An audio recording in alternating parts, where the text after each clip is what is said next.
former President Duterte to be held by the ICC. Are you ready? Number one, the Philippines has their own judges and courts, both district and supreme. The Philippines can try Duterte. The Philippines doesn't need a court in the Netherlands to try Duterte. Number two, I don't trust the ICC. The ICC issued an arrest for Bibi Netanyahu of Israel. I don't think they should have done that. So I don't trust their judgment, and neither does President Donald J. Trump. Three, and this is the biggest reason for me, the biggest reason. According to the ICC, former President Duterte is guilty of crimes against humanity. Well, do you understand? If Duterte is guilty of crimes against humanity, the ICC would say that President Ferdinand Marcos Sr. was guilty of crimes against humanity. If Bongbong Marcos's papa was alive today, guess what? The ICC would issue a warrant arrest and send Interpol to arrest his father. Guess what? Do you think if a warrant of arrest was issued for Bongbong Marcos's dear father, that he would cooperate and send his own father to the ICC? No way. Absolutely no way. So I don't want to criticize the Philippines or your dear president, but that sounds hypocritical to me.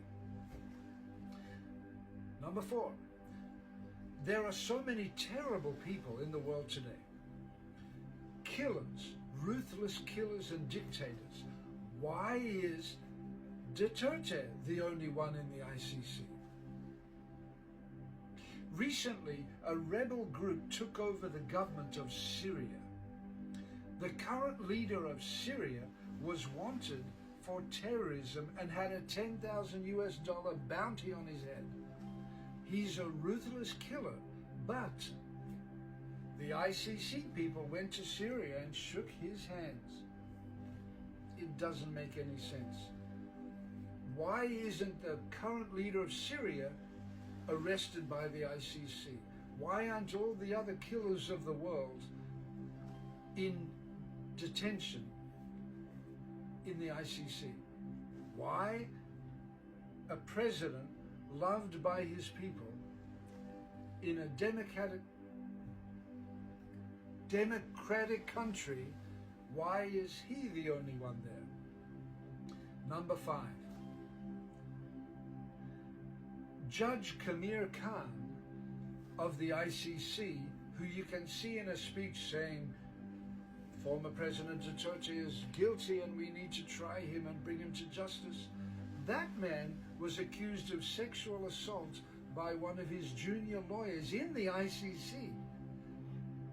He should stand down while this investigation is going on. Has he? No, he has refused. So how hypocritical.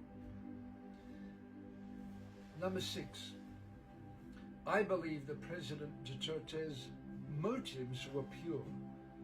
He didn't kill thousands of people, murder thousands of people, rape hundreds of people, abuse people just for his own pleasure. If people died under the presidency of Rodrigo Duterte, it was purely because he wanted to keep the streets of Davao and the Philippines safe for women and children. He had a father's heart. He's a man who wanted to protect women and let women walk the streets at night.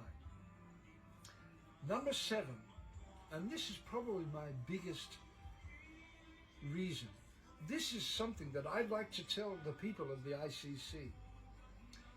If former President Duterte is and was such a ruthless killer and a terrible man, guilty of crimes against his own people, why, oh why, are millions, literally millions of Filipinos flooding social media and the streets of the capital cities around the world saying, bring him home, bring him back, Duterte, Duterte.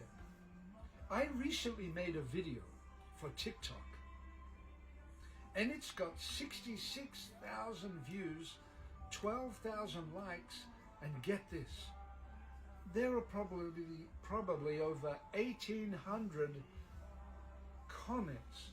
And do you know what most of the comments are? We love our president. He was the